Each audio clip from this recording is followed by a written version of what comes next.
अस्सलामुअलैकुम एवरीवन। तो कैसे हैं आप सब? आई होप सब ठीक ठाक होंगे। मेरा नाम सैयद मोहम्मद जमशेद शाह। आईसीटी सब्जेक्ट के 6th लेक्चर में मैं आप सबको खुशामदीद बोलता हूं। और जिन लोगों ने प्रीवियस लेक्चर नहीं देखा, डिस्क्रिप्शन में लिंक है, आप लोग प्रीवियस लेक्चर वहां से देख सकते हैं। तो चलिए हम अपना 6th लेक्चर स्टार्ट करते हैं, जो है जनरेशन्स के ऊपर। Generation of computer based on the characteristics of various computer develop from time to time. Time के हिसाब से जैसे कंप्यूटर बनते गए, they are categorize as generation of computer. उन्हें तब्दील कर दिया गया जनरेशन ऑफ कंप्यूटर में, उन्हें तकसीम कर दिया गया, उन्हें हिसाब से रख दिया गया जनरेशन ऑफ कंप्यूटर में। First generation, second generation, third generation, fourth generation, fifth generation. चले हम फर्स्ट जनरेशन पढ़ते हैं। First generation computer time period 1951 to 1959, 1951 से स्टार्ट हुआ फर्स्ट जनरेशन का टाइम और 1959 तक चला। टेक्नोलॉजी वैक्यूम ट्यूब्स इसके अंदर इस्तेमाल हुए थे। साइज़ वेरी लार्ज सिस्टम, काफ़ी बड़ा सिस्टम था। तस्वीर में आप देख सकते हैं, ये हमारे पास है फर्स्ट जनरेशन कंप्यूटर। प्रोसेसिंग मतलब इसकी जो चलने की स्पीड थी वो बहुत स्लो थी। Characterize by magnetic drums, magnetic tapes, ये दोनों चीज़ें इसके अंदर इस्तेमाल हुई थी मेमोरी के तौर पर। डिफ़िकल्ट टू प्रोग्राम, चलाने में बहुत मुश्किल पेश आती थी। Use machine language, machine language इस्तेमाल हुई थी। मशीन लैंग्वेज वो जो कंप्यूटर समझता है। And assemble language, assemble language एक ट्रांसलेटर लैंग्वेज होती है जो मशीन लैंग्वेज को कन्वर्ट करती है, जो ज़बान हम समझ सकते हैं। First generation computer were built using the vacuum tubes. First generation computer बनाया गया वैक्यूम ट्यूब्स की मदद से, एंड मैग्नेटिक ड्रम्स, और मैग्नेटिक ड्रम्स की मदद से। फॉर मेमोरी, जो मेमोरी के तौर पर इस्तेमाल हुई एज मेजर कंपोनेंट, और ये मेजर कंपोनेंट है, मेजर खास हिस्सा है फर्स्ट जनरेशन का magnetic drums. The vacuum tubes were develop by Lee De Forest. Vacuum tubes को बनाया गया लीडी फॉरेस्ट ने।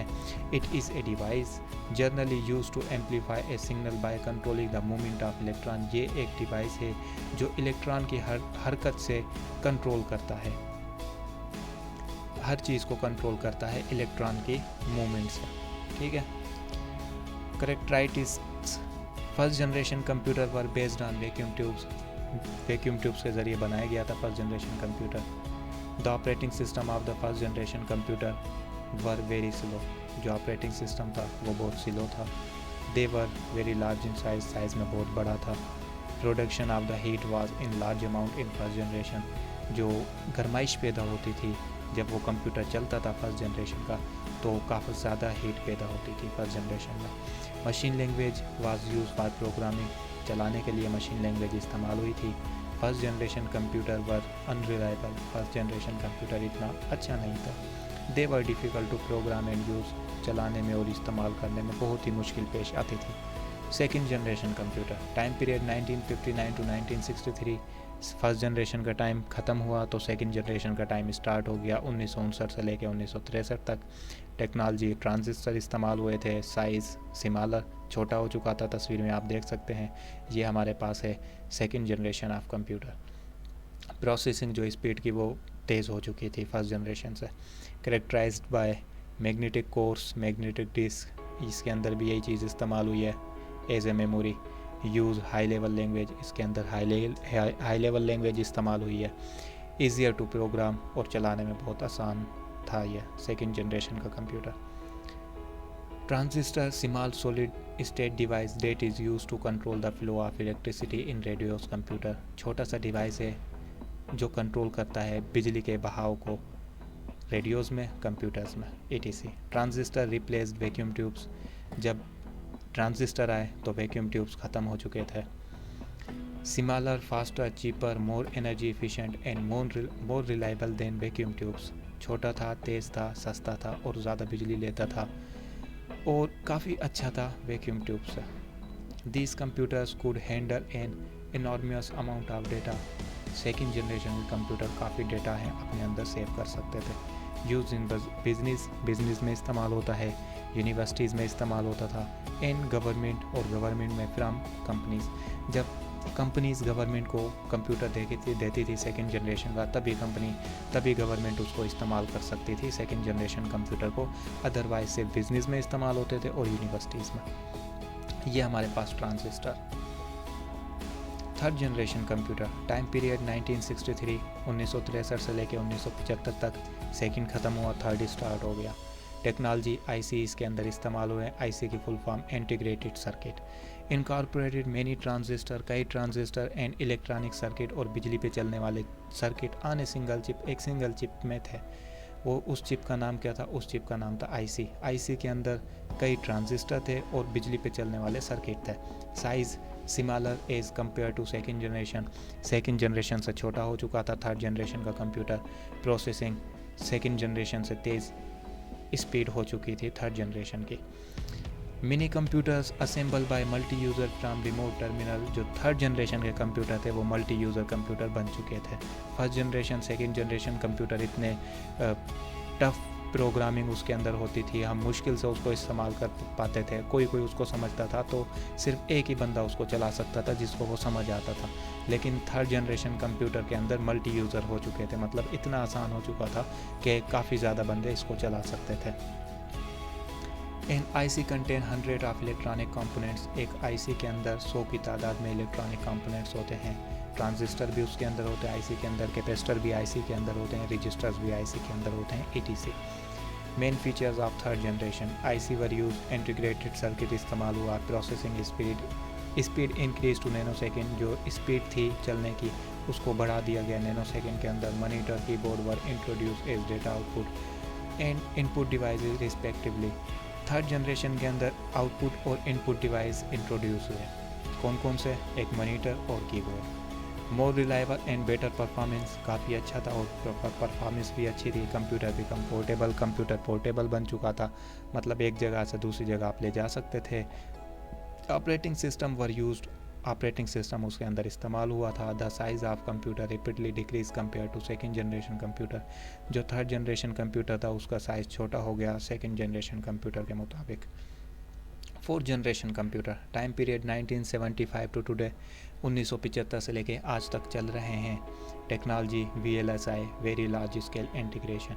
Incorporated many millions of transistor, million की तादाद में ट्रांजिस्टर एंड इलेक्ट्रॉनिक सर्किट और बिजली पे चलने वाले circuit on a single chip, एक सिंगल चिप में होते थे VLSI के।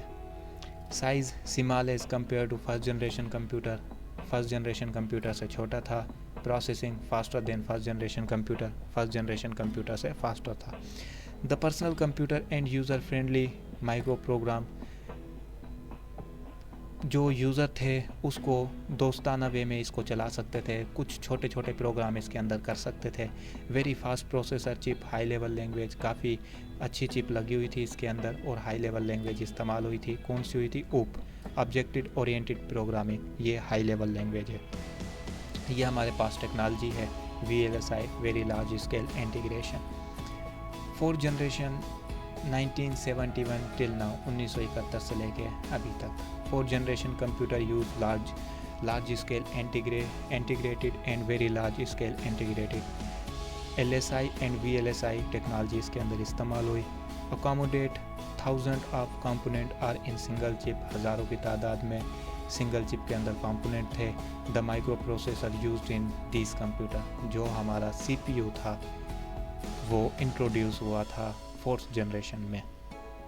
ठीक है, fourth generation micro processor contain 1000 of ICs होते थे इसके अंदर था हज़ारों की तादाद में।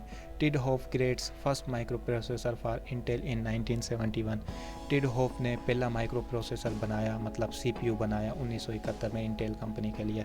CPU को माइक्रो प्रोसेसर भी कहा जाता है।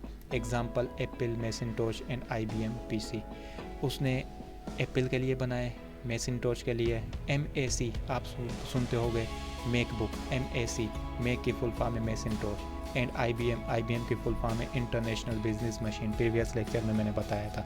PC की फुल फॉर्म है personal computer. More powerful and reliable for previous, काफ़ी ताकतवर था और काफ़ी अच्छा था प्रीवियस वर्जन से। वेरी स्मॉल साइज़ में काफ़ी छोटा था, तस्वीर में आप देख सकते हैं। Use fan for heat discharge, जो हीट पैदा होती थी उसके लिए पंखा इस्तेमाल किया गया। Best speed to read instruction, काफ़ी अच्छी स्पीड थी एक इंस्ट्रक्शन को, हुक्म को पढ़ने के लिए। 1 मिलियन पर सेकेंड, स्पीड क्या थी? 1 मिलियन पर सेकेंड। टोटली जनरल पर्पस, अपने पर्पस के लिए था। लेस नीड ऑफ रिपेयरिंग, मतलब कि ख़राब भी नहीं होता था। लेस नीड ऑफ रिपेयरिंग करवाने की भी ज़रूरत नहीं होती थी 4th जनरेशन कंप्यूटर को, 4th जनरेशन के कंप्यूटर्स को। उसके बाद है 5th generation computers. Time period future technology. Future technology इस वजह से क्योंकि 5th जनरेशन में कहते हैं कि रोबोट्स आएंगे, टेक्नोलॉजी AI आएगी। आर्टिफिशियल AI की फुल फॉर्म आर्टिफिशियल इंटेलिजेंस। कुछ 5th जनरेशन के कंप्यूटर ऐसे होंगे, ये हमारे पास रहा रोबोट्स, AI, आर्टिफिशियल इंटेलिजेंस। अभी जो चल रहे हैं वो हमारे पास 4th जनरेशन चल रहे हैं। जब हमारे पास 5th जनरेशन रोबोट्स आ जाएंगे फ्यूचर में, तब हमारे पास वो होगी 5th generation AI, artificial intelligence. 5th generation computer 1986 1981 से इसके ऊपर काम स्टार्ट है। मोर रिलायबल, काफ़ी अच्छे होंगे, वर्क फास्टर, काम तेज़ करेंगे, इजी पोर्टेबल, कहीं भी हमें आसानी से ले जा सकते हैं, डिफरेंट साइज़, काफ़ी साइज़ों में होंगे, डिफरेंट फीचर्स, काफ़ी फीचर्स होंगे, ऑप्शंस होंगे, डिफरेंट अफोर्डेबल प्राइस, काफ़ी प्राइजेज़ में पाए जाएंगे। एक्स्ट्रा हाई प्रोसेसिंग स्पीड और उसकी प्रोसेस की जो स्पीड होगी, CPU की स्पीड होगी, बहुत अच्छी होगी। पैरेलल प्रोसेसिंग, मतलब कि हम एक साथ 3-4 काम भी कर सकते हैं इसके अंदर। वायरलेस होंगे हमारे पास, मतलब विदाउट वायर, जो बगैर वायर के चले, ऐसे सिस्टम होंगे। 5th generation computer capable of parallel processing, 3-4 processing एक साथ कर सकते हैं। सपोर्ट वॉइस रिकॉग्निजेशन, मतलब हम अपने वॉइस के ज़रिए भी अपना कंप्यूटर सिस्टम चला सकते हैं। अंडरस्टैंड नेचुरल लैंग्वेज, और हमारी जो हम बोली बोलते हैं वो भी समझ सकते हैं 5th जनरेशन के कंप्यूटर। अभी के जो कंप्यूटर हैं वो सिर्फ बाइनरी लैंग्वेज समझते हैं, और बाइनरी लैंग्वेज के अंदर सिर्फ 2 डिजिट आते हैं, 0 और 1। तो आज का लेक्चर हमारा ख़त्म हुआ। वीडियो अच्छी लगी हो तो लाइक करें, चैनल को सब्सक्राइब करें और अपने दोस्तों के साथ शेयर करें। कोई भी आपको क्वेश्चन है तो आप कमेंट सेक्शन में कर सकते हैं, मैं उसका आपको जल्दी ही जवाब दे दूँगा। मिलते हैं अगले लेक्चर में, तब तक के लिए अपना ख्याल रखिएगा। अल्लाह हाफिज़।